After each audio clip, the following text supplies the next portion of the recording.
sebelum jadi pemain saya bonek dulu. Waktu itu masih kontraknya 1 tahun aja. 1 tahun. Nah, Cuma saya kan dari kecil cita-citanya memang di Surabaya. Kalau oke. kalau tawarannya oke, kenapa saya harus pergi kan itu. Siap ya? Jadi ceritanya lucu, begitu saya siap oke, gak ada masalah.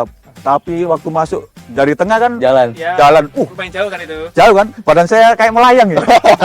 Nggak taunya tanda bolanya naik. Itu nggak bisa lupa sampai sekarang. Sampai sekarang coach. Nggak bisa, karena Kita itu kekurangan number 9. Striker.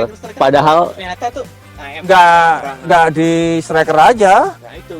Hampir di semua lini mungkin kita kekurangan. Ya salah satu alasannya karena pemain asing. Mungkin regulasi ya. sebelum saya banyak loh.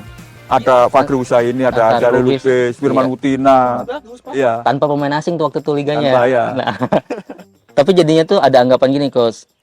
Percuma main bagus tapi nanti yang di timnas dipanggil yang dari luar juga, ada gitu. Itu coach. mindset gitu tuh nggak boleh sebenarnya. Nggak boleh mindset ya coach ya. Artinya kan persaingannya di atas ini kan semakin besar, semakin berat kan di situ. Di titik mana Coach Uston itu melihat Rido punya karir yang cemerlang? Karena dia punya potensi dan bakat ya. Tinggal kapan aja dia dipanggil timnas. Waktu itu akhirnya dipanggil timnas kelompok usia kan. Ya usia dulu. Gitu. Dan tentunya sebelum itu kan dia pasti harus bagus moncer di kompetisinya. Kondisi ya. Halo Sobat Antara, selamat datang di redaksi olahraga.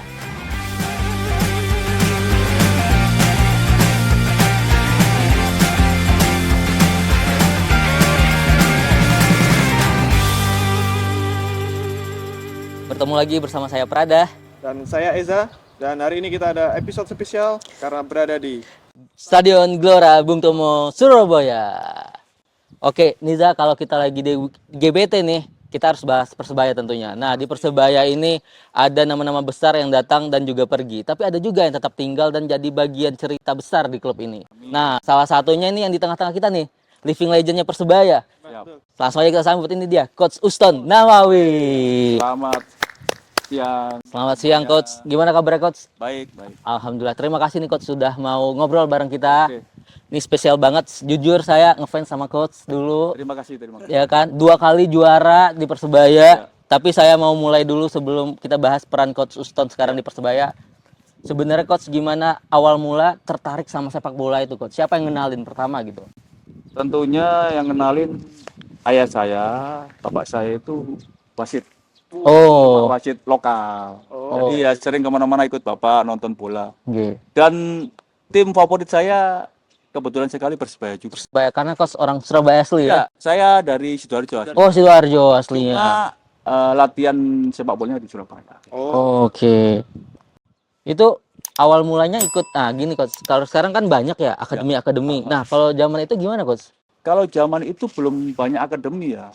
Di Persebaya itu ada klub satelit, ada 30 klub dulu. Karena sekarang kan 20 klub. Oke. Tapi pertama saya mulai latihan bola itu kelas 4 kalau nggak salah di Sidoarjo. Sidoarjo. SSB-nya namanya Warna Agung. Oh, Warna Agung. Di Jenggolo. Iya.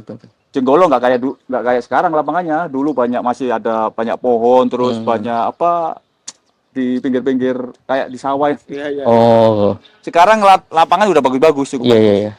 Habis dari Warna Agung terus kita ke Dolok Surabaya dan ikut klub internal Surabaya namanya Mitra Untak. Kenapa kita harus ke Surabaya? Karena memang Surabaya kan salah satunya barometer sepak bola Jawa Timur dan Indonesia. Karena kalau kita mau berkembang terus berproses jadi pemain profesional itu ya memang harus ke Surabaya. Di Sidoarjo belum ada wadahnya, banyak. muaranya belum ada waktu. Oke. Posisi awal kalau boleh tahu Coach, Posisi awal malah mungkin sampai-sampai nggak menyangka. apa tuh? Enggak. Posisi awal libero posisi saya. Oh, belakang Oh, kayak belakang. Coach Bejo. Iya. Almarhum ya. Bisa Coach, gimana Coach? Dulu kan sering pakai formasi yang umum kan dulu 352. 352. Saya satu Itali ya. libero. Oh. Libero baca-baca Iya. gitu. Terus akhirnya begitu ke Surabaya saya jadi gelandang. Cuma yang mengarahkan waktu itu ada ayahnya Lucky Wahyu. Oh, ayah. Oke. Mas Wahyu Suwantio itu. Jadi saya diarahkan untuk jadi pemain gelandang. Oke. Gelandang serang, coach.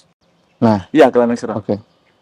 Berarti ini kalau gelandang serang berarti hampir sama kayak Marcelino nih kalau sekarang. Iya, Coach hampir ya? sama. Hampir sama Coach ya? Iya. Cuma Marcelino lebih top karena dia bermain Wih. di luar negeri. Kalau saya kan belum sempat. Keren kok, tapi Coach udah dua kali juara nih Persebaya gitu. Itu dulu perannya coach kayak ini ya, Fabio Cannavaro gitu. Maksudnya secara tinggi, Waktu libero. Oh ya, Oke. iya. Oke. tapi kayaknya kurang gitu. Makanya itu salah satunya disarankan kalau pemain belakang kan harus paling tidak tingginya 175 ke atas Oh, lah. oke. Untuk bola-bola atas juga.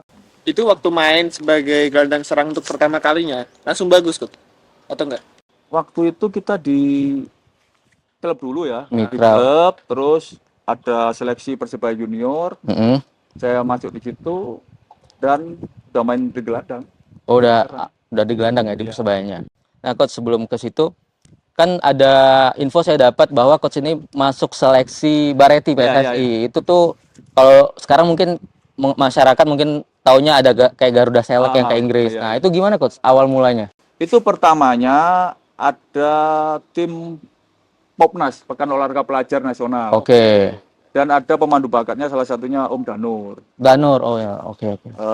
Dan di waktu itu saya termasuk masuk tim scoutingnya. Di sini ada 3 waktu itu, ada saya, Karis Julianto sama Agung Prasetyo. Oke. Tahu kan? Surabaya ya? Iya, tahu. Kipernya Delta Arema dulu. Hmm. Ketika ikut seleksi, akhirnya yang masuk saya sama Karis. Cari Sulianto. Waktu itu saya nyusul karena tim yang duluan kan udah berangkat, udah proyek yang kedua itu. Oh, Bareti. Primavera ya? Pertama Primavera, Iya. terus habis itu Primavera terus Bareti. Berarti barengan di sananya, Coach? Apa Enggak, Bareti Primavera udah selesai. pulang dulu? Oke. Kita baru. Kedua. Cuma timnya sudah ada di sana. Oh, Sudah ada di Italia waktu itu. Jadi istilahnya saya nyusul. Berarti waktu itu posisinya udah di Persebaya, Coach ya? Waktu Persebaya seleksi. Junior. Oh, Persebaya Junior. Tahun 95 itu. Usia waktu itu berapa, Coach? Kalau boleh tahu. Ya 18-an paling. Oke, 18. Wah, masih muda banget. Terus ke Setelah Italia. itu baru pulang. Heeh. Ada seleksi di Persebaya tahun 97. Tim pertama. Iya, waktu itu kan pemainnya top banget, ada Jackson. ada almarhum Bejo Herianto. Herianto, Iya. Kotaci Santoso. Oh, iya. Banyak. Carlos de Melo waktu itu. 97, Coach ya? 97. Nah, 97 itu berarti pas Persebaya juara ya? Iya. Nah, tapi sebelum itu Coach kalau nggak salah nih 97 juga dipanggil buat timnas SEA Games. Oh iya, Nah, saya dipanggil itu ketika bisa mengantarkan Persebaya juara. udah juara dulu ya? Iya, juara dulu. Reguler berarti, Coach? Pertama saya nggak reguler. Tapi dapat ya menit bermain. Pertama ya 10 menit, 15 menit. Setelah putaran kedua baru saya reguler dan alhamdulillah penampilan saya cukup bagus dan dipanggil seleksi timnas. Kan Coach sebagai pemain muda waktu itu Iya. yang mengambil penalti itu ceritanya awal mulai gimana Coach gitu? Ya awalnya tentunya kalau adu penalti pasti disiapkan di dalam latihan ya. Iya. Sama pelatih. Dan waktu itu kita adu penalti kan perpanjangan dulu. Perpanjangan terus ada beberapa pemain juga diganti. Saya waktu masuk sebagai pemain pengganti. Yang pertama kan yang nendang Kotaji masuk, Iya. Coach Fakri masuk, Iya, Fakri. Roni Wabia nggak masuk, terus saya. Nah, iya. Jadi Beruntung. dua sana masuk terus. Ya. Akhirnya ya saya terakhir, setelah itu mereka Langsung juara. menang gitu ya. 3 penendang pertama sesuai rencana berarti? Iya, 2 penendang pertama. Oh, 2 penendang pertama. Sama Roni kayaknya. Iya. 3 berarti? Berarti yang baru ditunjuk nih Coach ya? Gimana Coach? Kayaknya kan misalkan ini gimana nih kumpul ya. Terus oh enggak jangan. Uston ya udah saya siap gue. Oh, langsung siap ya? Jadi ceritanya lucu, begitu saya siap, oke, gak ada masalah. Tapi waktu masuk dari tengah kan Jalan. jalan, Lumayan jauh kan itu? jauh kan, badan saya kayak melayang ya. Nggak taunya tanda bolanya naik, bolanya kan naik, padahal kipernya udah ketipu. Iya. Tapi bolanya naik ke atas. Tuh gimana Coach ya perasaannya waktu itu habis juara? Perusahaannya udah Gimana, Coach? itu nggak bisa lupa sampai sekarang. Sampai sekarang Coach? Nggak bisa, Ingat ya momen karena itu momen yang luar biasa menurut saya, karena partai final membela timnas untuk pertama kalinya. Dan saya dikasih mandat nendang penalti nggak masuk. Mungkin saya 2 harian nggak bisa tidur Respon pulang. masyarakat gimana Gus? Nah, Kan dulu kayaknya media sosial nggak Nggak sekenceng, saya jarang juga pakai media sosial kan. oh.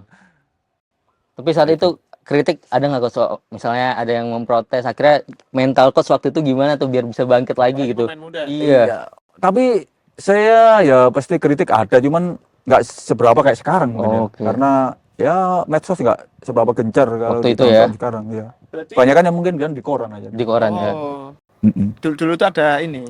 Saya nggak tahu pelatihnya siapa, cuma ada yang bilang itu bahwasanya kalau misal kalah jangan lihat koran. Iya. Kalau misal menang nggak apa-apa lihat koran. Ya bagus juga. Betul ya, Coach? Iya, benar juga. Ada itu ya? Iya. Takutnya mungkin kan salah satu pemain muda mentalnya nanti drop kan itu. Iya. Iya, iya. Ya seiring berjalan waktu kita lagi bermain lagi di Persebaya kan ya lupa. Terlupa ya.